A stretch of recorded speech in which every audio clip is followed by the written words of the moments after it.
আজকে শয়ন একাদশী। একাদশী পালনে কী দিয়ে করলাম সেটাই শেয়ার করছি। সরুদানার সাবু নিয়েছি, শুকনো কলায় নেড়ে ঠান্ডা করে মিক্সার জারে দিয়ে দেবো। যতটা সম্ভব মিহি গুঁড়ো করে নিয়েছি। এবার একটা বড় বাটিতে ঢেলে নিলাম। আলু দুটো সিদ্ধ করে নিয়েছি, ছোট ছোট টুকরো করে ম্যাশ করে নিয়েছি। তার উপর চিলি ফ্লেক্স, সন্দক লবণ, ধনেপাতা, আদা থেতো করা, কুচি করে লঙ্কা আর জোয়ান দিয়ে ভালো করে মিশিয়ে এবার উষ্ণ গরম জল দিয়ে একটা শক্ত ডো রেডি করে নিয়েছি। তার উপরে সানফ্লাওয়ার অয়েল দিয়ে মাখিয়ে রেখে দেবো আধ ঘন্টা পরে ভালো করে ঠেসে নিয়ে এবার লেচি করে নেব। একইভাবে সব লেচি হয়ে গেলে কড়াতে তেল গরম করতে বসিয়ে দিলাম, আর এদিকে লেচিটাকে বেলে নিচ্ছি।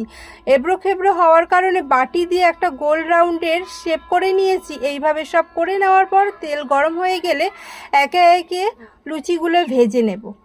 সব ভাজা হয়ে গেলে আমি এখানে সাদা আলু চচ্চড়ি দিয়ে পরিবেশন করেছি। তোমরা যে কোনো নিরামিষের দিন, একাদশীর দিনে যা চলে সেরকম কিছু দিয়ে পরিবেশন করতে পারো। একাদশীর দিনে অবশ্যই তোমরাও এইভাবে করে দেখতে